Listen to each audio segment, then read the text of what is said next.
ناظرین، آج ہم آپ کو ہیڈ گنڈا سنگھ اور ہیڈ سلیمان کی ان دونوں کی سیر کرائیں گے۔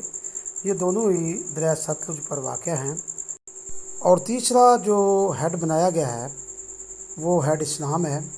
اس کے بعد دریا ستلج جو ہے پاجنت کے مقام پر جو ہے دریا سندھ میں شامل ہو جاتا ہے۔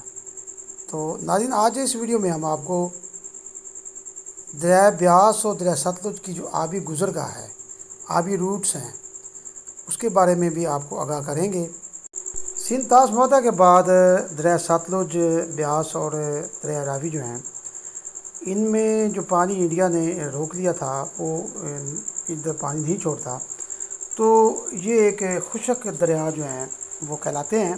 لیکن برسات کے دنوں میں جب انڈیا میں پانی وافر مقدار میں ہو جاتا ہے یا ان کی ضرورت سے زائد ہو جاتا ہے تو وہ ادھر چھوڑ دیتے ہیں، تو ادھر جو ہے آ کر نقصان پہنچاتے ہیں یہ پانی۔ تو یہ خشک دریا جو ہیں، اس دفعہ دریا ستلج جو ہے اس میں پانی بہت آ گیا ہے، اور لوگوں نے اس کے دریا کا جو پیٹ ہے، یعنی دریا کی جو زمین، اس کے اندر کھیتی باڑی کی ہے، کاشتکاری، اس کے علاوہ کئی لوگوں نے مکانات، حویلیاں بنائی ہیں۔ لیکن اس دفعہ یہاں پہ اتنا سیلاب آیا ہے 5-6 لاکھ کیوسک کا کہ وہ ہر چیز کو اپنے ساتھ بہا کر لے گیا ہے۔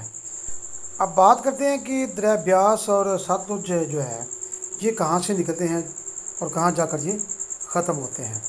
دریا بیاس اور دریا ستلج کا پانی سب سے پہلے ہماچل پردیش میں موجود پونگ ڈیم، کنگرا ضلع اور بھاگڑا ڈیم میں جمع ہوتا ہے۔ یہ انڈیا میں 2 ڈیمز ان کے نام ہیں۔ ان ڈیموں میں سے پانی چھوڑنے کے بعد یہ دریا پنجاب یعنی بھارت کے کئی اضلاع سے گزرتے ہیں۔ ان کا ذکر میں یہاں کرتا چلوں۔ سب سے پہلا جو ہے وہ پٹھان کوٹ، گرداسپور، ہوشیارپور، کپورتھلا، امرتسر، فیروز پور، فاضلکا، ترن تارن، یہ سبھی اضلاع ہر بڑے سیلابی ریلے کا جو ہے سامنا کرتے ہیں، اور ان اضلاع میں کافی جو ہے نقصان ہوتا ہے انڈیا کا۔ اب آگے ہری کے ہیڈ ورکس سے گزرنے سے پہلے یہاں پہ جو ہری کے ہیڈ ورکس بنا ہوا ہے، یہ دونوں دریا اکٹھے ہو کر ستلج کی شکل اختیار کرتے ہیں۔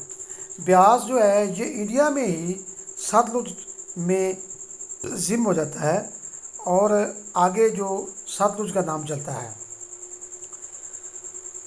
ستلج کی شکل اختیار کرتے ہیں اور پاکستان میں داخل ہو جاتے ہیں۔ یہاں سب سے پہلے یہ پانی گنڈا سنگھ بارڈر کے قریب آتا ہے۔ پاکستان میں ان دریاؤں کا سیلابی ریلا بنیادی طور پر ان اضلاع کو متاثر کرتا ہے۔ جو جہاں سے یہ داخل ہوتا ہے سب سے پہلے قصور ہے، اس کے بعد اکاڑا، پاک پتن، ویاڑی، بہاول نگر، بہاولپور۔ یوں دریا ستلج اور بیاس کے سیلاب کا اثر دونوں ممالک میں سرحد کے آر پار سینکڑوں دیہاتوں اور لاکھوں لوگوں کو متاثر کرتا ہے۔ اب یہ جو دریا ستلج ہے ہیڈ گنڈا سے لے کر بہاولپور تک یہ بارڈر کے ساتھ ساتھ چلتا ہے، انڈیا کے اور پاکستان کے۔ ناظرین، ہم نے آبی روٹس جو ہیں دریا ستلج کے وہ جو انڈیا میں آتے ہیں وہ بھی بیان کر دیے ہیں، اور جو پاکستان میں جب بارڈر کراس ہوتا ہے گنڈا سنگھ ہیڈ والا تو اس سے آگے والے جو اضلاع ہیں ان کا بھی ہم نے ذکر کر دیا ہے۔ تو یہ تمام اضلاع چاہے وہ انڈیا میں ہیں یا چاہے پاکستان میں، یہ متاثر ہوتے ہیں براہ راست اس سیلاب سے جو دریا بیاس اور دریا ستلج میں آتا ہے۔